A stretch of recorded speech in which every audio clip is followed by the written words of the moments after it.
The morning sun peeked through the large windows of Franklin Middle School's cafeteria, casting warm rays across the busy lunchroom. Marcus Johnson sat at his usual spot, his grandmother's carefully packed lunchbox placed neatly on the blue cafeteria table. The 11-year-old boy was known throughout the school for his bright smile and kind heart, something his grandmother had nurtured in him since he was small. Today seemed like any other Tuesday at school, with children chattering and laughing all around him. But something caught Marcus's attention. At the far corner of the cafeteria, sitting all alone at an empty table, was a face he hadn't seen before. The new boy looked about his age, with jet black hair and glasses that seemed a bit too big for his face. Marcus watched as other students walked past the new boy's table, some glancing his way, but none stopping to say hello. The boy kept his head down, his empty desk standing out among the tables filled with colorful lunchboxes and cafeteria trays. He was trying hard to make himself invisible, but to Marcus, he stood out more than anyone else in the room. Mrs. Wilson, Marcus's favorite teacher, had always told the class that being new was one of the hardest things a student could go through. Marcus remembered his first day at Franklin Middle School last year when his family had moved from another neighborhood. Even though he hadn't been alone, thanks to his cousin James being in the same school, those first few days had felt scary and strange. The new boy's shoulders were slightly hunched, and his fingers nervously tapped on the empty table. Marcus noticed he was wearing a clean but slightly oversized blue sweater, the sleeves rolled up several times to fit his arms. Every few minutes, the boy would reach into his backpack, pretend to look for something, and then close it again, probably trying to look busy so others wouldn't notice he had no lunch. Marcus's grandmother had always packed him extra foods, saying, "You never know when someone might need sharing." Today's lunch was special, her famous chicken sandwich with the secret sauce that everyone in the neighborhood loved, fresh apple slices, 2 chocolate chip cookies she had baked last night, and a juice box. The smell of the sandwich made Marcus's stomach growl, but he couldn't stop thinking about the boy sitting alone. Looking down at his lunchbox, Marcus remembered something his grandmother had told him just last week. They had been watching the news about people helping each other after a big storm, and she had said, sometimes, the smallest act of kindness can change someone's whole world.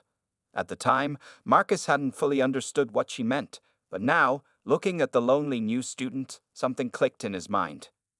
In the background, the usual cafeteria noise continued, the clinking of forks against trays, bursts of laughter from the popular kids' table, and the squeak of chairs against the floor. But for Marcus, all of that seemed to fade away as he made his decision.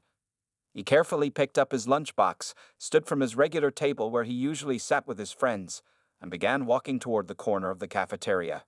His friends called out, asking where he was going, but Marcus just smiled and waved, continuing his path to the empty table. As he got closer, he could see that the new boy's hands were trembling slightly as he pretended to read a book he had pulled out. Marcus noticed it was a math textbook, held upside down in the boy's nervous state. The noise of the cafeteria seemed to grow quieter with each step Marcus took. Some students had started to notice him walking toward the new kid's table, but Marcus didn't mind the attention. His grandmother always said that doing the right thing was more important than what others might think. As Marcus approached the table, the new boy looked up, surprise clear in his dark brown eyes. For a moment, they just looked at each other, Marcus standing there with his lunchbox, and the new boy frozen in his seat, unsure of what to expect. The simple walk across the cafeteria felt like the beginning of something important, though Marcus didn't know exactly what that something was yet. "Is this seat taken?" Marcus asked with a friendly smile, his voice gentle and warm. The new boy quickly shook his head, moving his backpack from the empty chair beside him. His eyes darted between Marcus's face and the colorful lunchbox in his hands, a mix of confusion and curiosity showing on his face. Marcus sat down and placed his lunchbox on the table. The familiar smell of his grandmother's chicken sandwich filled the air between them. "I'm Marcus," he said, unzipping his lunchbox carefully. "I'm in Mrs. Wilson's class. Are you new here?" The boy nodded slowly, pushing his glasses back up his nose. "My name is Peter," he said quietly, his voice barely louder than a whisper. "Peter Chen. Today is my first day." His English was good, but had a slight accent that Marcus found interesting. Without making a big show of it, Marcus began taking out his lunch. The sandwich was wrapped neatly in wax paper, just as his grandmother always did it. The apple slices were in a small container, and the two cookies were wrapped separately in plastic wrap. You could see Peter trying not to stare at the food, but his empty stomach gave him away with a small growl. "My grandmother always packs too much food," Marcus said casually, even though this wasn't exactly true. He began carefully unwrapping the sandwich. "She says sharing lunch with someone makes it taste better." With practiced movements, he split the sandwich into two perfect halves. The chicken, lettuce, and his grandmother's special sauce looked even more delicious than usual. Marcus slid one half of the sandwich across the table to Peter, along with one of the wrapped cookies and half of the apple slices. He also placed his juice box in the middle of the table. "We can share this too," he said, pulling out the extra straw his grandmother always packed. Peter stared at the food in front of him, his hands frozen in his lap. I can't," he stammered, even as his eyes remained fixed on the sandwich. "It's your lunch." Marcus shrugged, taking a bite of his half of the sandwich. "That's what friends do," he said simply. "They share." He noticed that several students at nearby tables were watching them, but he didn't mind. His grandmother had taught him that kindness wasn't something to be embarrassed about. Slowly, as if afraid the food might disappear, Peter reached for the sandwich half. His hands trembled slightly as he picked it up. "Thank you," he whispered, and took a small bite. His eyes widened at the taste, and a tiny smile appeared on his face. They ate in comfortable silence for a few minutes. Marcus noticed that Peter took small, careful bites, as if trying to make the food last as long as possible. When they got to the cookies, Peter actually grinned, a real, genuine smile that made his whole face light up. "This is the best lunch I've ever had," Peter said, carefully brushing cookie crumbs from his fingers. "Your grandmother must be an amazing cook." Marcus nodded proudly. "She is. She learned from her mother, and she's teaching me too." He paused for a moment, then added, "She always packs extra food. Maybe we could have lunch together tomorrow too." Peter's eyes filled with a mixture of hope and uncertainty. "Really? You wouldn't mind?" "Of course not," Marcus replied. "Besides, I need someone to help me eat all this food. Grandmother would be sad if any went to waste." Just then, the lunch bell rang, signaling the end of their break. As they packed up their things, Peter seemed to stand a little straighter, his shoulders no longer hunched. The lonely, invisible boy from earlier was starting to fade away, replaced by someone who looked a little more confident, a little more alive. "See you tomorrow?" Marcus asked as they prepared to head to their different classes. Peter nodded, a small smile still on his face. "Tomorrow," he agreed softly, and this time his voice was steady and sure. As they walked away from the table, neither boy realized that this simple shared lunch was just the beginning of something much bigger than both of them. The next day at lunch, Marcus found Peter already waiting at their table. This time, Peter wasn't trying to hide or make himself invisible. Instead, he sat up straight, watching the cafeteria entrance for his new friend. When he saw Marcus approaching with his familiar lunchbox, his face brightened with a smile. "I saved you a seat," Peter said, moving his backpack. His voice was stronger today, more confident than the whisper from yesterday. The overhead lights caught his glasses as he adjusted them, no longer nervously pushing them up every few seconds. Marcus sat down and started unpacking his lunch. Today, his grandmother had made her special tuna sandwich with cucumber slices, along with orange wedges and 2 oatmeal raisin cookies. As he began dividing everything into equal portions, he noticed Peter watching with curious eyes. "Your grandmother's food," Peter started, then paused for a moment. "It reminds me of my mom's cooking back in China." His voice grew softer as he mentioned his home country. "She used to make the best dumplings in our neighborhood." Marcus handed Peter his half of the sandwich. "You're from China? That's so cool. When did you come here?" He tried to keep his voice casual, not wanting to seem too nosy, but he was genuinely interested. Peter took a small bite of the sandwich before answering. "We came 3 months ago. Well, my mom and I did." He stared at the sandwich in his hands. "My dad. He's still in China. There were problems with his visa paperwork." As they shared the orange wedges, Peter's story slowly came out. His father owned a small bookstore in Beijing, while his mother had been a teacher. They had decided to come to America for better opportunities, especially for Peter's education, but things hadn't gone as planned. "Mom works 2 jobs now," Peter said quietly, carefully peeling an orange wedge. "She's a waitress in the morning at the Golden Dragon restaurant, and she cleans offices at night." Sometimes she doesn't get home until after midnight. Marcus listened carefully, remembering how his own mother sometimes worked late shifts at the hospital. That must be hard, he said softly. Peter nodded, then continued. She says everything will be better once Dad can join us. But he hesitated, glancing around to make sure no one else was listening. She's been sick lately. Nothing serious, she says, but she coughs a lot at night. Why doesn't she go to the doctor? Marcus asked, concerned. No insurance yet, Peter replied, his voice barely audible. And we need to save money for Dad's visa process. He looked down at the table. That's why. That's why sometimes I don't have lunch. Mom gives me money for the school lunch program, but... But what? Marcus encouraged gently. Peter's cheeks turned slightly red. I saw how some kids looked at others in the lunch line, the ones using meal carts. They whispered things I didn't want. He trailed off, but Marcus understood. Pride and fear had kept Peter from using the free lunch program. My mom says being sick is expensive in America, Peter continued, picking up an orange seed and rolling it between his fingers. Back home, seeing a doctor wasn't so costly. Here, Mom says we have to be careful with money. She keeps saying she's fine, but I hear her coughing at night when she thinks I'm asleep. Marcus thought about his own grandmother, who always said that everyone deserves help sometimes. He watched as Peter finished his half of the sandwich, no longer taking tiny bites like yesterday, but eating with the trust of a true friend. You know, Marcus said thoughtfully, my grandmother always says that sharing problems is just as important as sharing food. Sometimes even more important. Peter looked up, a mix of gratitude and worry in his eyes. For the first time since they met, Marcus saw tears forming behind those two big glasses. But before Peter could respond, the bell rang, signaling the end of lunch period. As they packed up their things, Marcus made a decision. He wasn't sure how, but he knew he had to find a way to help his new friend and his family. What he didn't know was that tomorrow would bring an unexpected visitor who would change everything. Over the next few days, Marcus and Peter's friendship grew stronger with each shared lunch. They discovered they had more in common than just their daily meetings at the cafeteria table. Both boys loved mathematics, and Peter's eyes lit up when he learned that Marcus was also on the school's basketball team. I'd never played basketball before, Peter admitted on Thursday as they shared a peanut butter and jelly sandwich. But I watch NBA games whenever I can. Stephen Curry is amazing.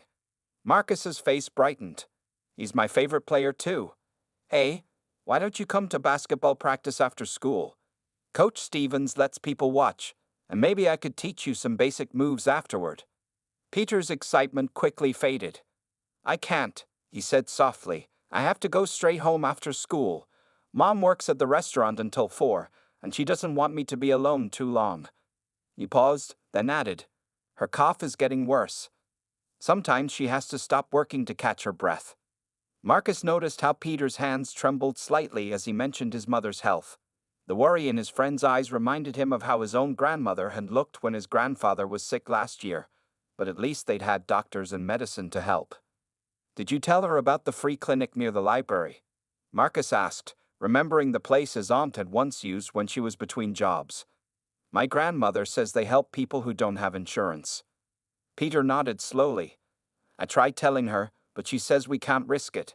She's afraid they might ask for papers she doesn't have yet. He picked at the crust of his sandwich half. Last night, I heard her talking on the phone with my uncle in San Francisco. He's a doctor, but he's too far away to help. As they talked, Marcus noticed something else about Peter. He was really good at math. While they did their homework together during lunch, Peter solved complex problems in seconds, sometimes even finding mistakes in the textbook's answer key.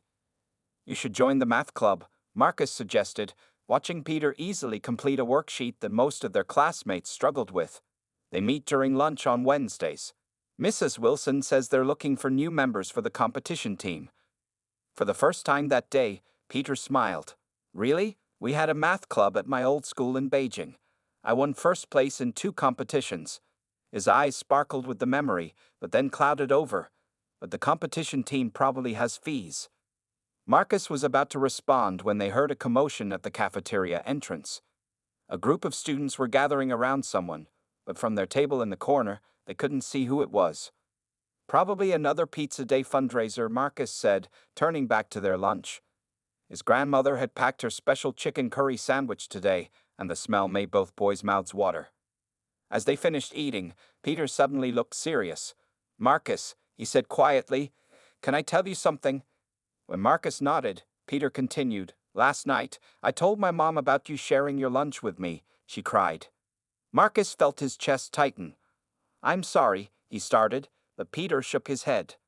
"No, they were happy tears," Peter explained. "She said it reminded her of something my father always says. In the darkest times, kindness shines the brightest. She wants to meet you someday, to thank you properly." Marcus smiled, thinking of his own grandmother's words about how sharing food could build bridges between people. "I'd like that," he said honestly. "Maybe when your dad comes, we can all have dinner together." Neither boy knew that this simple conversation about future plans would prove surprisingly prophetic. For at that very moment, someone was already on their way to the school, someone who would transform not just Peter's life, but the entire community's understanding of how one small act of kindness could spark extraordinary change. Monday morning arrived with an unusual buzz in the school hallways. Students were whispering and pointing at a tall man in a neat gray suit walking beside Principal Roberts. The stranger carried a leather briefcase and wore a white doctor's coat over his suit, making him stand out among the casual clothes of teachers and students. Marcus didn't notice any of this as he walked to his locker before lunch. He was thinking about the extra grilled cheese sandwich his grandmother had packed today, knowing it was Peter's favorite. But when he entered the cafeteria, he stopped in surprise. Peter wasn't at their usual table.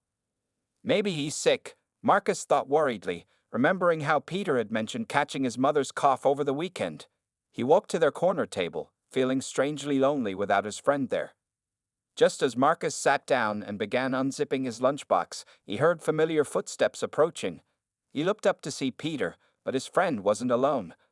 The well-dressed man from the hallway was walking beside him, along with Principal Roberts. "Marcus Johnson?" the man asked, his voice kind but formal. He had the same slight accent as Peter, but his English was perfect. "May we join you?" Marcus nodded, quickly making space at the table. He noticed that Peter looked nervous but excited, like someone carrying a big secret they can't wait to share. "Marcus," Principal Roberts said with a warm smile, "this is Dr. James Chen. He's Peter's uncle from San Francisco, and he wanted to meet you." Dr. Chen sat down across from Marcus, his kind eyes studying the young boy's face. "So you're the famous Marcus," he said, smiling. "Peter has told us all about you." Marcus felt his cheeks grow warm. He wasn't used to this kind of attention, especially not from adults in fancy suits. "It's nice to meet you, sir," he managed to say politely. "Peter called me last week," Dr. Chen continued, placing his briefcase on the table. "He told me about a kind young man who shared his lunch every day, who made him feel welcome in a new school, in a new country." The doctor's eyes grew softer. "He told me about how this young man listened to his problems without judgment, and showed him what true friendship means."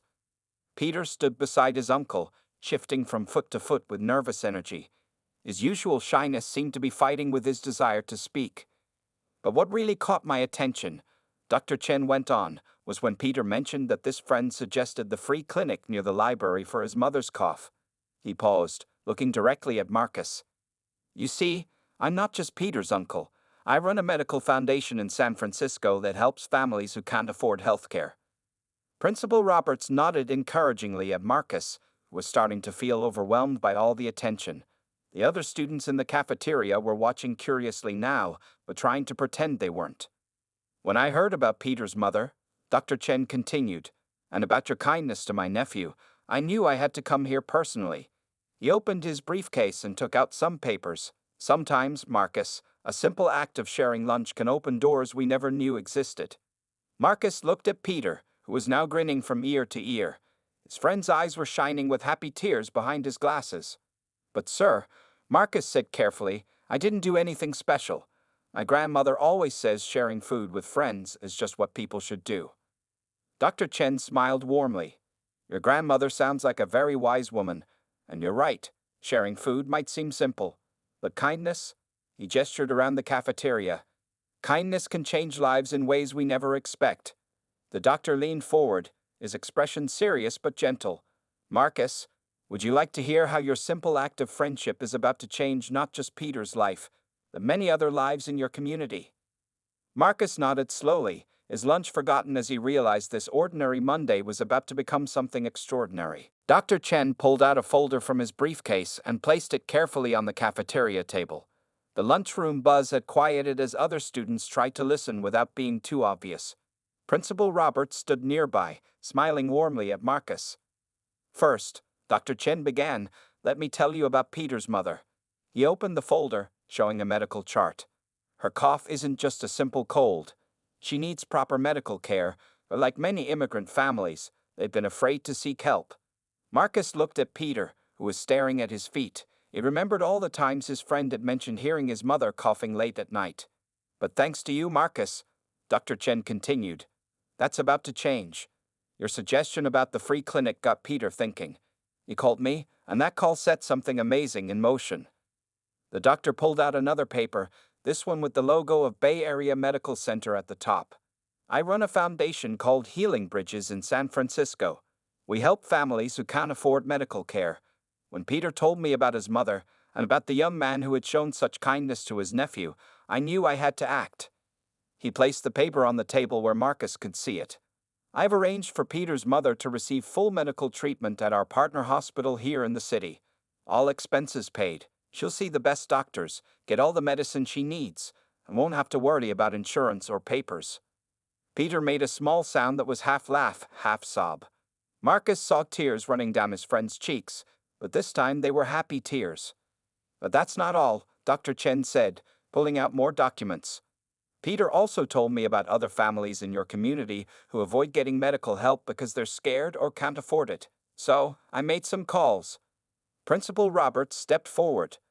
Dr. Chen has offered to set up a monthly free medical clinic right here at our school, she explained, her voice full of excitement. Doctor's appointments, basic treatments, even dental care, all free for families who need it. Marcus sat very still, trying to understand how sharing his lunch had led to something this big. His grandmother's words echoed in his mind. Sometimes the smallest act of kindness can change someone's whole world. There's more, Dr. Chen said softly, pulling out one final paper.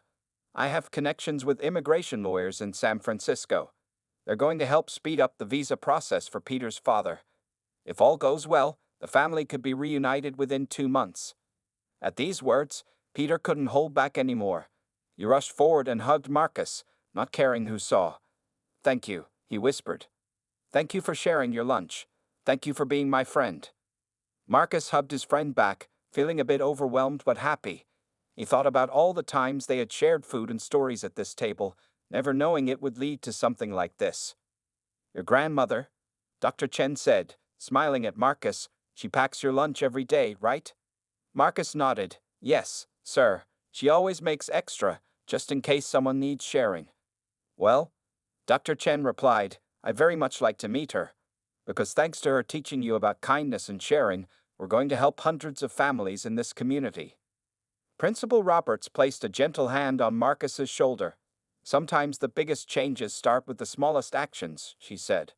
A simple lunch shared between friends can spark something much larger. As the lunch period drew to a close, Marcus looked around the cafeteria. Other students were watching with interest, and he could see some of them looking thoughtfully at their own lunchboxes, perhaps wondering who they could share with. Dr. Chen gathered his papers, but before he left, he turned to Marcus one more time. You started something beautiful here, he said. And this is just the beginning. News travels fast in middle school, and by the next morning, everyone at Franklin Middle School had heard about Dr. Chen's visit and Marcus's role in making it happen. As Marcus walked through the hallways, he noticed something different. Students who had never spoken to him before smiled and waved. Teachers looked at him with pride in their eyes. But the biggest change was in the cafeteria. At lunchtime, Marcus and Peter arrived at their usual corner table to find it wasn't empty anymore. Sarah Martinez, a quiet girl from their math class, was waiting for them. Is it okay if I sit with you? She asked nervously. I heard about what you did, Marcus, and, she paused, pulling out her lunch bag. Well, my mom always packs too much food too. Before Marcus could answer, Tommy Williams from the basketball team joined them, carrying his lunch tray. Hey'd mind if I join? I got extra fries today. They're better when you share them. Peter looked at Marcus with a bright smile, no longer the shy new student he'd been just a week ago. Marcus nodded welcomingly to their new friends, and soon their corner table wasn't so quiet anymore. Principal Roberts watched all this from her office window overlooking the cafeteria. She had been thinking about Marcus's story all night, and now she had an idea. After lunch, she called a special assembly. Students of Franklin Middle, she began, standing at the podium in the school gym.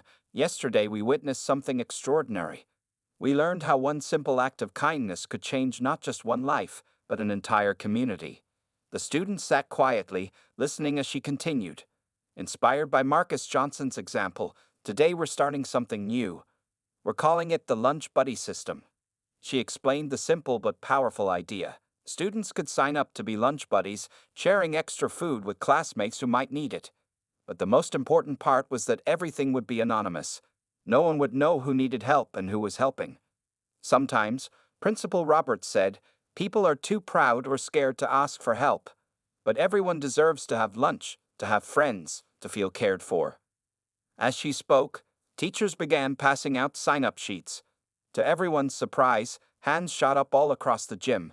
Students were eager to join, some offering to share their lunches, others volunteering to help organize the program. After the assembly, Marcus found Peter standing by their lockers, looking at a poster advertising the new Lunch Buddy system. His eyes were shining with happiness. "You know what my mother said this morning?" Peter asked as Marcus approached. "She said she slept through the night for the first time in months. No coughing. Dr. Chen arranged for her to see a doctor yesterday evening." Marcus smiled, remembering how worried Peter had been about his mother. "That's great news." "And there's more?" Peter added excitedly. "The doctor said she can keep her job at the restaurant, but she doesn't need to work the night cleaning job anymore. Dr. Chen's foundation is helping with our rent until my father comes." As they walked to their next class, they passed the cafeteria. Through the doors, they could see students rearranging tables, pushing them together to make more room for people to sit together. The old cliques and separate groups were breaking down. "Look," Peter pointed to a new poster on the wall. It showed the school's mascot, a friendly lion, sharing a sandwich. Below it were the words, "At Franklin Middle, no one eats alone." Marcus thought about his grandmother's words again about how kindness can change the world. He hadn't understood it fully before, but now he could see it happening right in front of him. A simple sandwich shared between two people had started something that was changing their entire school. And this was just the beginning.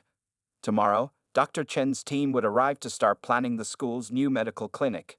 But for now, Marcus was happy just watching his classmates discovering what he had learned from his grandmother. That sharing food was about more than just feeding someone. It was about showing them they weren't alone. 3 months after Dr. Chen's visit, Franklin Middle School's gymnasium was packed with students, teachers, and parents. Colorful banners hung from the ceiling, and rows of chairs filled the floor. On stage, Principal Roberts stood at the podium, looking out at the crowd with pride. In the front row, Marcus sat between his grandmother and Peter. Next to Peter was his mother, Mrs. Chen, looking healthy and happy. Her persistent cough was gone, thanks to the treatment she'd received at Dr. Chen's partner hospital.